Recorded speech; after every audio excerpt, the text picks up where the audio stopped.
Hi guys, Raviteja అన్న భర్త మహాశైలకు విజ్ఞప్తి మూవీ నుంచి ఒక ఫస్ట్ సింగిల్ సాంగ్ అయితే వచ్చిందనమాట రీసెంట్గా. అయితే ఈ సాంగ్ చూసిన తర్వాత నా ఒపీనియన్ చెప్పాలంటే ఈ మూవీ కూడా ఫ్లాప్ లిస్ట్లో మనం వేసేయొచ్చు అనే వైబ్స్ అయితే వస్తూ ఉన్నాయి.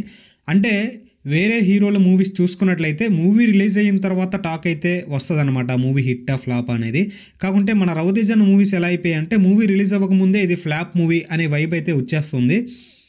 ఎందుకంటే రవితేజ అన్న ఒక మూవీకి మధ్య గ్యాప్ అయితే ఇవ్వట్లేదండి. కొంచెం టైం తీసుకుని మంచి కంటెంట్ ఓరియంటెడ్ ఉన్న స్టోరీస్ని ఎంచుకొని ఆడియన్స్ ముందుకు వస్తే మెయిన్గా మా ఫ్యాన్స్కి మాకు ఒక మంచి సాటిస్ఫాక్షన్ అయితే ఉంటుంది. ఎందుకంటే మేము ఎన్ని రోజులండి కవర్ చేసుకోవాలి, రవితేజ అన్న కొత్త డైరెక్టర్స్కి చాయిసెస్ ఇస్తున్నారు, అందుకనే మూవీ ఫ్లాప్ అయినా పర్వాలేదు, కొత్త డైరెక్టర్లు ఇండస్ట్రీలోకి వస్తున్నారు కదా అని కవర్ చేసుకోవాల్సి వస్తుందన్నమాట.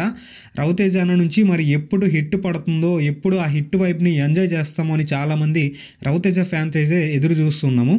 అయితే ఈ మూవీ కూడా ఏదైతే భర్త మహాశైలకు విజ్ఞప్తి మూవీ ఉందో ఇది మనం ఇప్పుడు వచ్చి అంటే ఫస్ట్ గ్లింప్స్ అయితే రిలీజ్ చేశారు. అది చూసిన తర్వాత ఇది కూడా ఒక నార్మల్ కమర్షియల్ థీమ్లో ఏదైతే రొటీన్ థీమ్లో ఉండే విధంగా అయితే కనిపిస్తూ ఉంది.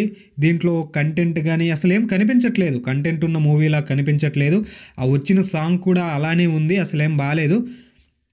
ప్రజెంట్ సిచ్యువేషన్లో ఇండస్ట్రీకి ఎలా ఉందంటే థియేటర్కి జనాలు వెళ్ళి మూవీస్ చూడడం లేదు. ఈవెన్ ఆంధ్ర కింగ్ తాలూకా మూవీకి మంచి హిట్ టాక్ వచ్చి పాజిటివ్ టాక్ వచ్చినా సరే మూవీని థియేటర్కి జనాలు వెళ్ళి ఆదరించడం లేదు. అయితే రవితేజ అన్న మరేం చేస్తాడో చూద్దాం. ఈ మూవీ హిట్ అవ్వాలి.